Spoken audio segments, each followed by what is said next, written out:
Hello, my friends. Welcome to my channel. My name is Adam. That's what my name is, and I'm on a quest to become the most prolific reviewer of all time. And to do so, I watch movies, books. I don't watch books. I read books. Uh, Listen to podcasts, etc., etc. And recently, my son and we watched Anaconda, the 2025 reboot, of the original. And I just discovered that there's like seven movies in this franchise, and this is just the latest one. So if you don't know what Anaconda is, the original one, it's about these people who go into the Amazon and they get eaten by a giant snake. And it stars Ice Cube and J Lo, Lawrence. And this movie is pretty much the same, but with a few key differences. It stars Jack Black, Paul Rudd, um, Steve Zahn, and Thandoi Newton, among other people, like Ice Cube having a bit of a cameo.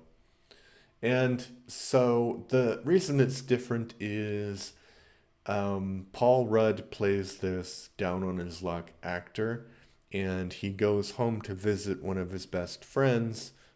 So Paul Rudd is in Hollywood, and his best friend is in Buffalo, and his best friend works as a wedding videographer.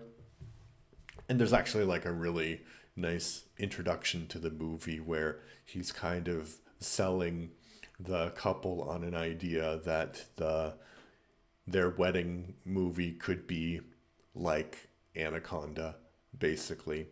So he's selling them on that, and they say no. But anyway, so Paul Rudd's character comes back to Jack Black's character. So Jack Black's character, they're not that important what their names are. I think it's Doug and Griff. Doug is Jack Black, and Griff is Paul Rudd.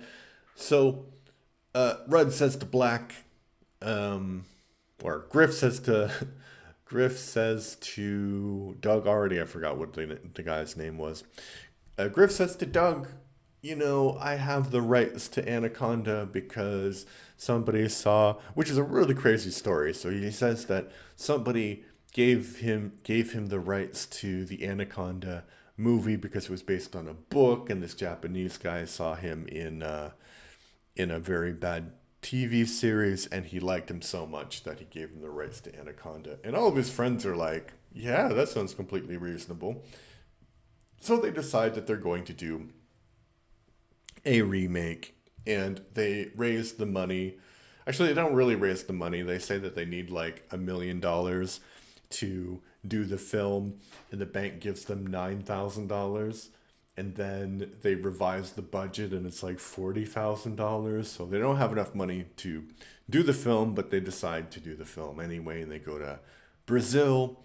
And there's a bit of conflict because uh, Doug is not sure he wants to take this chance because he has a B+ life, and this could like ruin everything.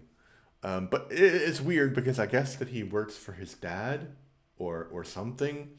He has some family member that he works for, so why can't he take a month off if it's a family company? If he's never taken a month off before and he does a good job, it's kind of weird. But anyway, so that motivates the plot, and they go down to Brazil, and they start to make their snake movie. They have like a snake handler, and that character's kind of funny.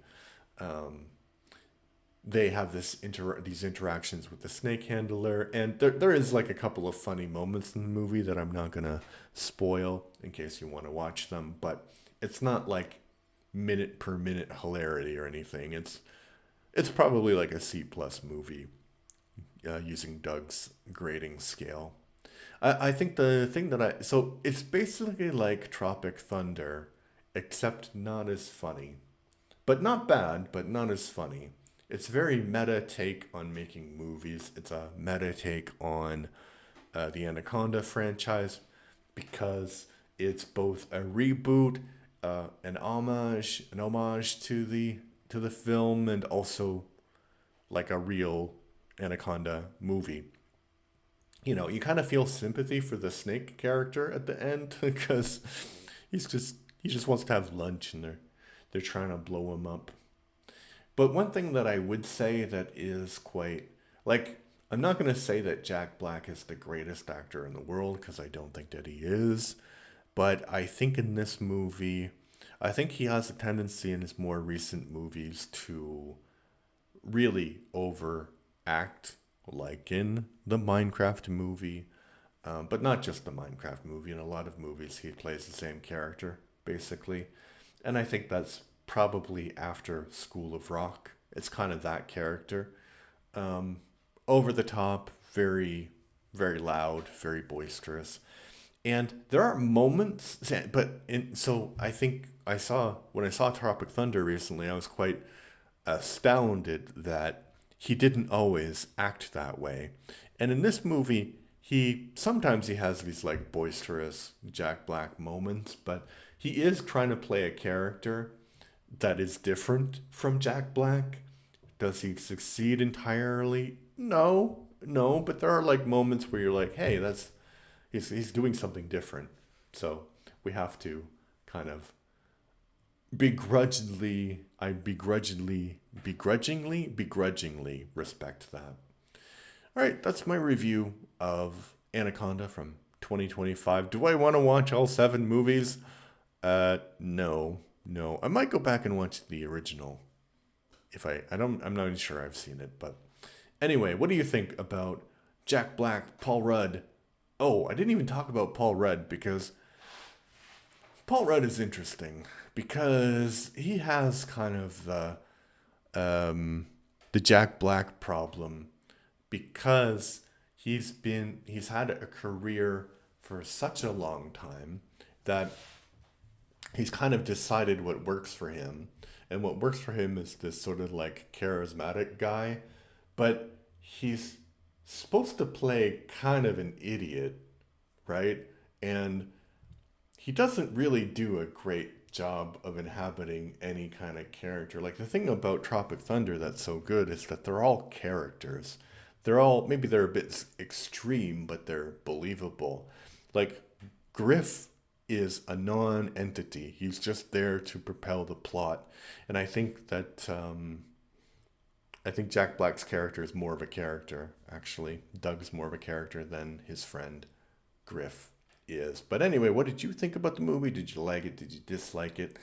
Let me know your thoughts in the comment section because that's what it's for.